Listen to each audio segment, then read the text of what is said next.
Hi class, welcome back to part 2, chapter 10. The next thing we're going to look at is the very rare ionic compound Lewis structures. I did an example during lecture, but if you look at potassium, it's in group 1, so it gets 1 dot, and that means it has 1 valence electron. Chlorine's in group 7, so it gets 7 dots, and that means it has 7 valence electrons. It has 17 electrons total, remember, but only 7 are valence. So you can see that this one wants 1 electron, and then it'll have 8. This wants to lose 1, and then it'll have 8.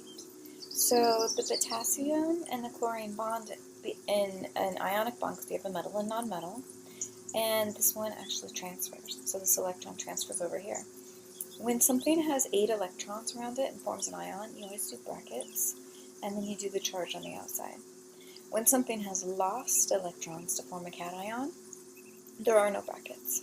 So the brackets go with anions. So it goes from chlorine to chloride, and then it's the potassium cation. So the transfer of the electron gives chlorine an octet, which it wants. And now it's isoelectronic with argon. It leaves potassium with an octet. It had 19 and now it has 18, so it too is isoelectronic, or has the same electrons as argon. But again, there's still chlorine and it's still potassium because the protons have not changed, just the electrons. Electrons move pretty freely and readily. Protons are in the nucleus, and so they don't move freely and readily, thankfully, because that would be a nuclear reaction. The positive and negative charges are now attracted to each other. When we write this, we usually just write KCl. So we don't draw the charge, but in the Lewis structure you can actually see it. Magnesium would do the same thing. It's in group 2, and if it paired with oxygen, it's in group 6. So you can see that oxygen wants 2 electrons, magnesium has 2 it can give up, and that's literally what happens. These 2 electrons go over here, 1 here, 1 here. So it has all of the orbitals full now. It's got 8, it's got its octet. It's isoelectronic with neon. Magnesium had 12 electrons, but it lost its 2 valence, and so it's isoelectronic with neon as well. Again, the cations don't go in brackets, but the anions do, and notice the charge goes on the outside. If you're doing the homework, you write the number first, and then the charge, and you have to click on the little box, and it'll say, like, in the upper corner, that you are going to do superscript in order to enter the charges properly. I'm going to go to covalent because those are most common. So hydrogen and oxygen have the Lewis structures. Hydrogen's a group 1, and there's the valence. Oxygen's a group 6. We've done it a bunch of times. You do 1, 2, 3, 4, 5, 6. You can see where the oxygen wants to form 2 bonds. Sometimes in your textbooks, they put the dots together. I usually draw lines, but they put the dots together, and it's to show that now in sharing, it has 8. The oxygen now has an octet. Hydrogen in sharing only has 2, each hydrogen, but that's okay because it's the same as helium. So hydrogen can only ever have 2. If you look at it as far as how they look as electron clouds, they're overlapping to share. So again, these electrons aren't stationary, they're moving. They're going to be closer to the oxygen because the oxygen has a stronger pull for electrons. Because electrons are negative, that gives oxygen a partial negative charge. And then now this one doesn't have the electron right on it. It's like closer to oxygen, so this gives us a partial positive, and this a partial positive. So water actually has a charge associated with it, just not a full charge. It's a partial charge. Positive, positive, negative. To talk the talk, electrons that are shared between 2 atoms are called bonding pairs. So you've got bonding pairs in here. You could call this a bonding pair. You can't see it, but there's 2 electrons in here. And then they'll call these non-bonding or lone pairs. And there's 2 non-bonding or lone pairs on water as well. The way that water actually looks in 3D is bent because these should actually be both on top. So they find out from high magnification that both of the lone pairs will be on top, pushing these down, pushing these hydrogens down. But in the Lewis structure, it's fine to draw it symmetrically like this. So they will accept that. On your homework and on your quizzes, they may draw it like this. Notice also that this is in group 1, so it has 1 valence electron. This is in group 1, so it has 1 valence electron. So now we have 2 valence electrons. This is in group 6, so it should have 6 valence electrons. And if you count, that's 6 plus 1 plus 1, 8. And if you count 1, 2, 3, 4, 5, 6, 7, 8. Remember that the lines represent 2. Chlorine is in group 7, so they drew it with the lone, and you can see where it would want to form 1 bond. So chlorine gas, which is Cl2, it's a diatomic, and you can draw like this, and you can see that it's sharing. They'll do the dots, or they'll do this structure. And in here there's 2 dots, I just didn't draw them. So when it shares with itself, it has 8 in sharing, and you can see it, 1, 2, 3, 4, 5, 6, 7, 8.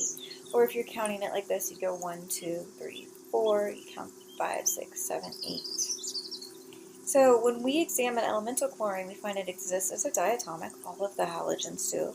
Remember, so does hydrogen, H2, oxygen, O2, and nitrogen, N2. And so you're only going to find these halogens with 1 bond, just like the hydrogen, only 1 bond. And here it is. So hydrogen has 1 valence electron, and we know it's a diatomic, H2. This is how you could draw it. You can see it sharing, and now it has 2, a duet like helium, or you can draw it like this, 1, 2, a duet like helium. When oxygen bonds, because it has 2 lone electrons, so when it bonds with another oxygen, it has to form a double bond. So these 2 have to bond with 2 others on another oxygen. So when you draw it, probably the easiest way to see it is right here, this one. You can see 1, 2, 3, 4, 5, 6, 7, 8. 1, 2, 3, 4, 5, 6, 7, 8. And remember, combined, each oxygen has 6. So 6 plus 6 is 12, so you should count 12. 1, 2, 3, 4, 5, 6, 7, 8, 9, 10, 11, 12. On the quiz this week, which will be over chapter 10, they will show you some Lewis structures, and they're going to ask which ones are correct. A lot of times, all you have to do is count the total valence and see which one is showing you the proper total valence. Oxygen is, again, drawn like this, where you can see the lines, but each line has 2. So there's 1, 2, 3, 4, and that double bond. And then it has 2 lone pairs. So each one has 8. If you count the total, 1, 2, 3, 4, 5, 6, 7, 8, 9, 10, 11, 12. It has the 12 that they should have. So it's in group 6. There's 2 of them. 6 times 2 means it should have 12. Here's what it looks like when it's overlapping as an electron cloud. Neither oxygen is going to be pulling more than the other. They both want electrons the same. So it's a nonpolar bond. Same with hydrogen. It's not very electronegative, but it doesn't matter because they're the same. So it pulls the same. Same with chlorine. Only when you have different atoms will they pull differently. And oxygen and fluorine pulls the most. It wants electrons the most. And then oxygen, because it's next to fluorine, things close to fluorine will also pull. By the time you get to carbon, they're not very electronegative at all. So you have a big electronegativity difference here. So in water, the oxygen is really, really pulling those electrons, which means that they're closer to the oxygen, and that's why you get the partial negative and the partial positive. So partial negative, partial positive, partial positive. But in things that are the same, the electronegativity is the same, which means one's not pulling more than the other.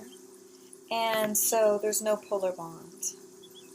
Nitrogen, if you look at it, it is in group 5. It might be hard to visualize how you get that to bond.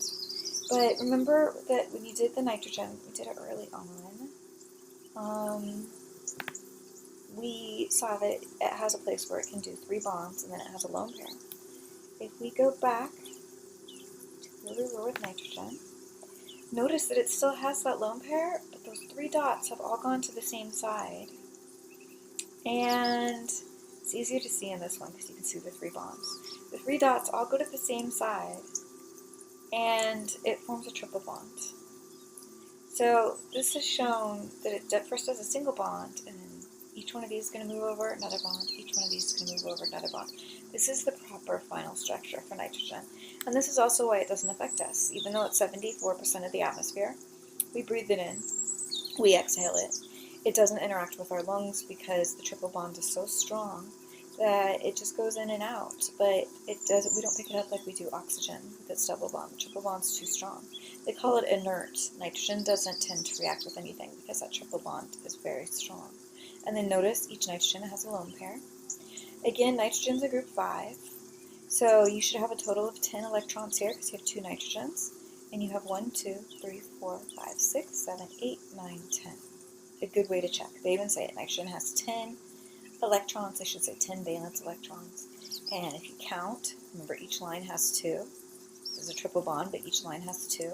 You're going to count 10.